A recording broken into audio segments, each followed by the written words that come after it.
get back to a game week. South Carolina this week had 3 really good practices last week, got some really good fundamental work and execution stuff done.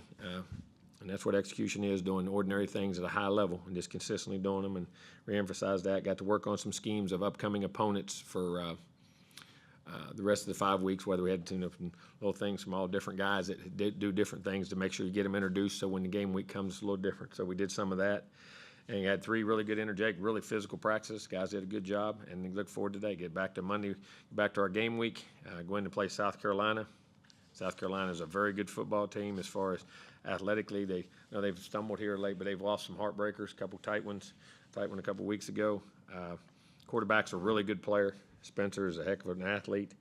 Can run it, can throw it, can spin it. He's got experience, understands how to play.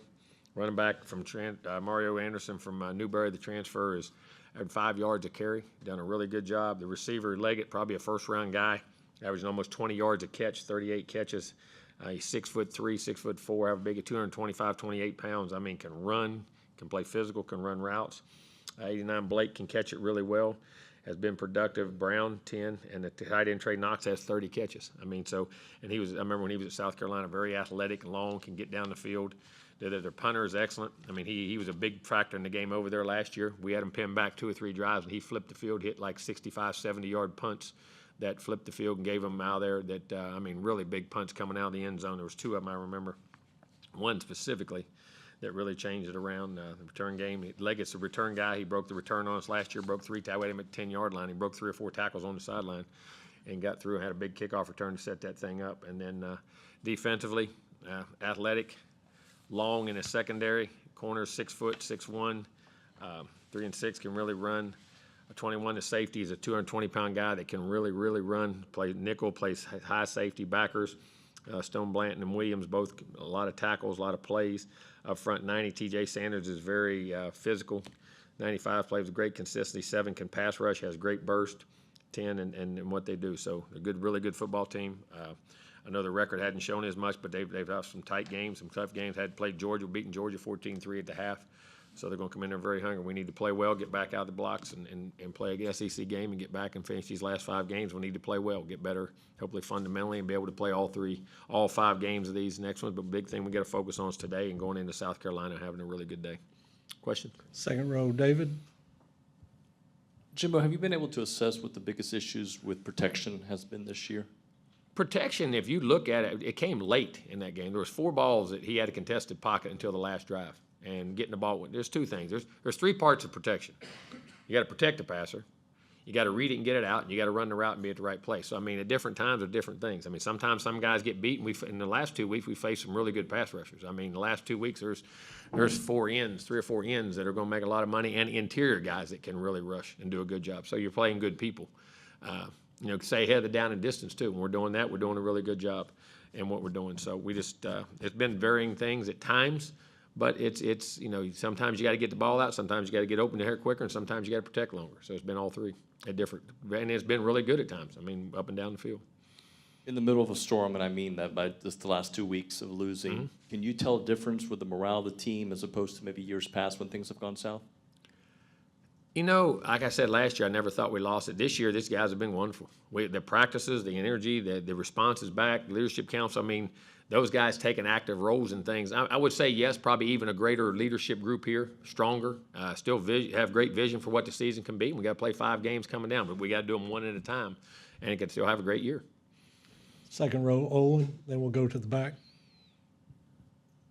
I don't expect you to tell me exactly, but did y'all look at any of the or make any consider any changes in the starting lineup over the last couple of weeks, and that includes punter? Yeah, we look at everybody each and every day and the evaluations of it and why it's going wrong. Each position, offense, defense, special teams, we do every week.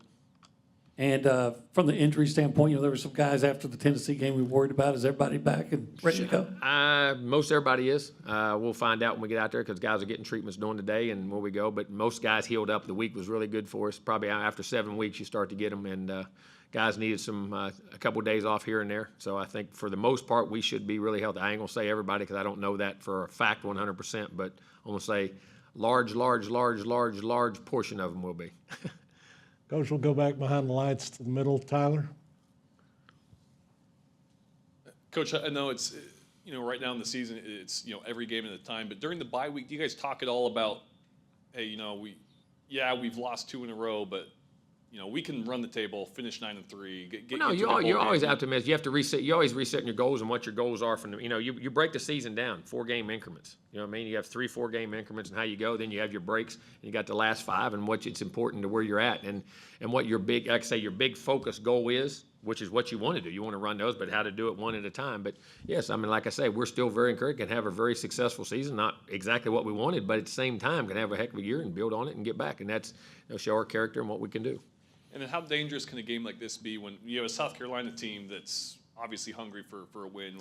They're hungry and talented. I mean, they're hungry and talented, and hopefully we're hungry and talented. Hopefully we're hungrier in what we are. We're both very. I think we're talented. I think they're talented. So that's why we need to play well. And like I say, it's back to getting to the ordinary things. And that's that's the thing that jumped at me this weekend when you did get to watch football. I mean, it's amazing how games would turn on an ordinary play, and how momentum of games played, and how.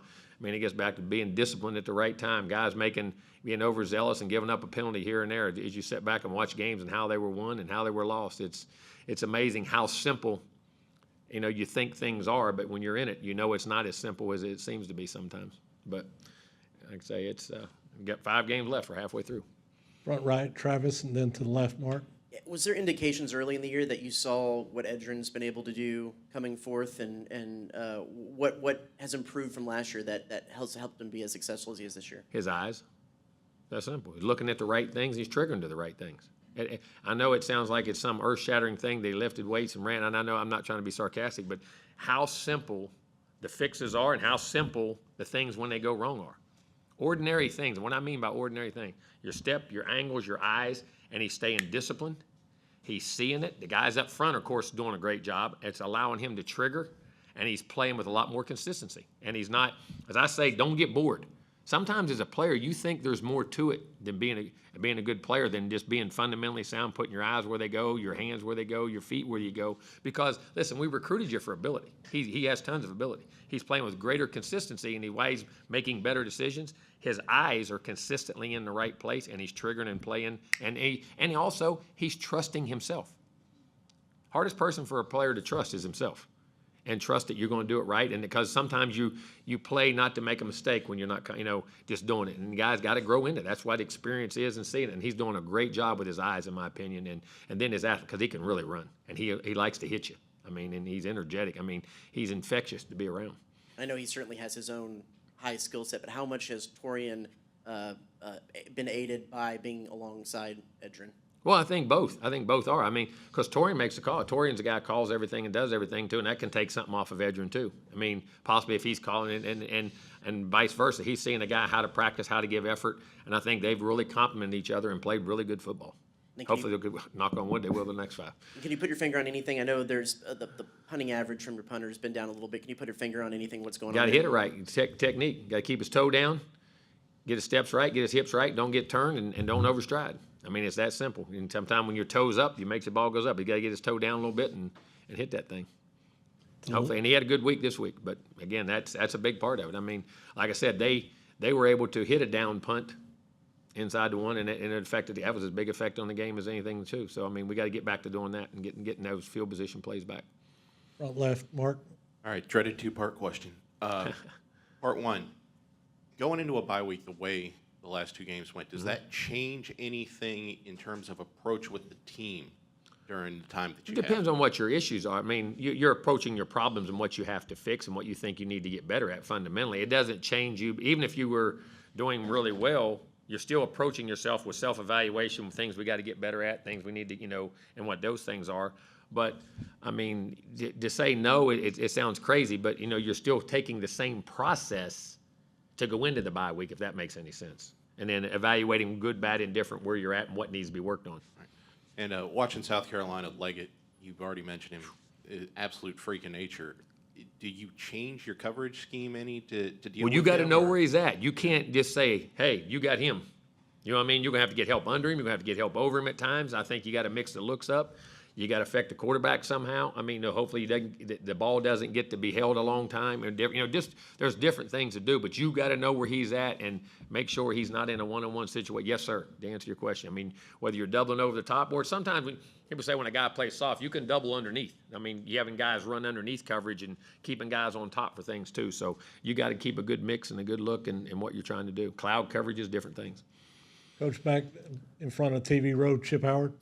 Jimbo, have you been able to assess the top one or two issues in the second half, why you've had so much trouble the last couple of games scoring? It's amazing because we've had things there, just a matter of executing plays and having the poise and presence to do it. And, we've changed, in practice, trying to put an emphasis after the break, starting right off, making sure we have a scripted set coming in, just like we do at second half. I mean, say you have scripted plays coming out, but we talk at halftime, all right, guys, this is how we're coming out. These are the things we're going to do. And we do a great job of them in. And like I said, before this, it was really good. It's kind of been shocking that we haven't been able to go out and execute like that. So we've made them aware of it. But, sometimes when you make somebody aware of things, you don't want it to be, you don't want to create a bigger problem than it is. Now, it's a problem. I don't mean that. But this is what we think we need to do and how we need to fix it and talk to the players, things that just focus and concentration issues and be able to relax and go play the game. So, we've at different times in careers, different things have happened. Back, We're trying to identify. staying back behind the lights, right side, Ben. Coach, as far as execution breakdowns, and I think Max kind of touched on this a little bit, how much from what you've seen, how often is it guys just maybe knowing what they're doing but they're just getting beaten, guy clean up the technique compared to guys needing to, I guess, know their assignment on the play? That's it. Probably 99% of just technique, and you play good players. You say all the time if you do everything right, well, sometimes they're on scholarship too. And I mean, and you play good people. Occasionally you get beat or you get covered or whatever it may be. But it is that. And then, like I say, execution, and I keep saying this, is doing ordinary things at a high level consistently. And being able to do them over and over and not think there's more to them sometimes. And that's what we got to understand and do. And we're not blowing assignments. We're not knowing not what to do. I mean, you always say if a quarterback throws it to the wrong place, it can be a wrong decision. But, there's a multitude of things that goes into his decision-making at that position. And like a center, too, on calls and things that go on. But it's just a matter of being able to execute and technique-wise and make sure the effort and the levels of things, not effort, but the amount of leverage and things you get with your blocks, your routes, your coverages, your throws, that you're creating it the right way. And it is just fundamental stuff. I know that sounds, it's not the answer everybody wants. There's some magical form, but it is. It's just getting better at those things. Left side, Being third consistent row. with them. Carter. Jimbo, with your linebackers improvement this year, how much do you think DJ Durkin just coaching them, being their specific coach this year, has helped them? I think he's done a great job with them. And that's DJ's coached linebackers for years. That's what I said. He's been most of your coordinators and most coaches. I know this sounds, y'all don't believe, most coaches that are coordinators can probably coach every position on that side of the ball. A lot of guys can coach secondary, they can coach front, they can coach all those things. And DJ's a good coach. He was a secondary coach. He was a linebacker coach. He's doing a really good job with these guys. And I think the combination of our front that is very good too. I think it's a combination of different things. But I think DJ's doing a really good job with those guys. And I think getting their eyes right. And I think the experience. Now, like I say, Torian has been, man, that's been awesome with him. But Chris Russell come in and did a nice job in the second half of the Tennessee game and has been playing really good too, and the different young guys. We saw Noah Thomas get a couple big catches. Do you think he's kind of finally back to where I'm he hoping. was? Listen, I'd love to have all three of our guys back full go. Be the first time since the first game to getting all three of those receivers back. So we're looking forward to him. And we had him. He had 3 big catches, 3 big touches, and like I say, he had practiced last week a ton. Before that, but he had a couple parts of practice he had to miss. So he wasn't full go all the time. But now, hopefully, getting him back full go is huge, and he's a big difference maker. Made 3 really, 1 diving catch and 2 contested catches, and his size makes a difference. He can run. And then last one, I know you're a baseball guy. You got passed up, Olin. Rangers or Astros? Oh, I wish I could watch it. I don't have time to watch. Now tell me if I'm wrong. All 6 games have been won by the road team? What's y'all's analogy on that? Please break. No, but I'm just telling you think about what you're talking about. Teams are going to the World Series that don't win a home game. So, ball is, I have great appreciation for both teams. Of course, I've been here around Houston a little bit more. We're a lot closer, but and then relate to them. I met their owner before. He's a really good guy. I've always enjoyed him. I met him a few times at some different functions, and so hopefully they'll do well. But I still like to run. I mean, at least it's in Texas. That's a great thing. How many times has that happened? That's never happened in the state? I guess it's happened in New York with the Yankees and the Mets, right? Has it happened in any other state? Is it Dodgers and yeah, the Giants and the A's did play one time, didn't they? Yeah, that was right. That was the earthquake. Angels. Angels and Giants. So California and New York have had it. Now Texas has had it. Right? Florida's never had it, right? There's enough town. I don't know how many teams have 2 teams in them. Cincinnati and Cleveland could do it, but they don't do it, I don't guess, could they? Kansas City, St. Louis back. Yeah, Kansas City, St. Louis, that's right. Yep. I do remember that. You're right. You're right. Those were, phew. Somebody's talking to me about George Brett the other day. Man, That's I right. forget how great a player that guy was. I mean, I hate to say you're busy now, but I loved as a kid I used to love because you used to have, now they have a few more afternoon games, but you used to get home and after those games all used to be in the afternoon when you were a kid running home at 3 o'clock on the TV.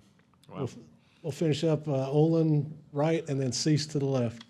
Yeah, and Jimbo, I wonder if over the extended preparation time here, if y'all have come to any more reasons or theories about y'all are having some trouble sometimes picking up like 3rd and 2, 3rd and 1 in those short yards. We are. I mean, it's a fine line because I mean, if you watch on TV in the NFL, hardest yards are 3rd and 1 on the 1. If you look, probably they throw the ball 60% of the time in the NFL. I mean, getting big guys and you can finding things, getting low, getting your leverages, and we've worked on short yardage very hard this week. And like I say, it's before the Alabama game, we were really good. We were picking up our short yardages in a really good pace. In the last 2 games, we haven't done it. We missed a 3rd and 1, which was a missed. I say we had a missed assignment. Then we had to pass. Then we missed another 3rd and 2. That's why we didn't go for it on 4th and 1. Then we had another 3rd and 2 and went for it on 4th and 1 and got stepped on. We stepped on our foot. So then a couple things have been self-inflicted by us with a missed assignment and a getting our toes stepped on. But the other thing, we gotta get level, gotta get pad level, and gotta get some movement and figure that out with schemes of what we're trying to do. We're working on it very hard. Finish us up, Cease. Jimbo, you often talk about practicing execution, taking it to the field.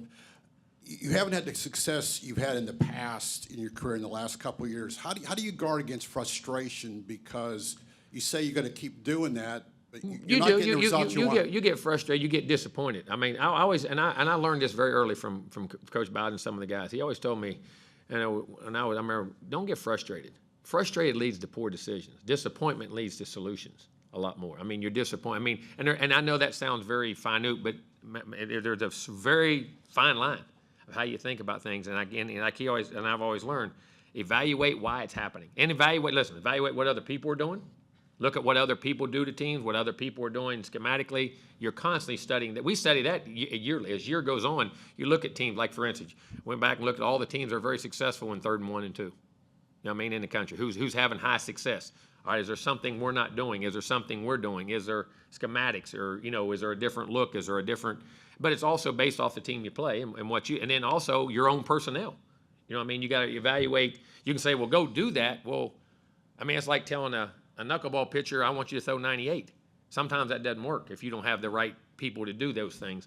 So, I mean, you just evaluate why it is, look at it, and like I say, sometimes this game is bigger than anybody that's ever played it, coached it, or anything. And you got to be sound in it, fundamental in it, and you got to put the time in and the work and be able to execute because it will bite you. I don't care if you're a player. I don't care if you're a coach. I mean, you look at some of the best pro coaches in pro football are struggling now, the best that maybe ever coached. I mean, evaluate why it's happening and look at it, and you got to be self-critical of yourself, self-critical of everything else, but also not panic and understand what's going on and try to do it. So, those are things that we're constantly doing weekly, daily, and hopefully yearly in the offseason, things you do. All right, Coach, thanks for your time. Thank you.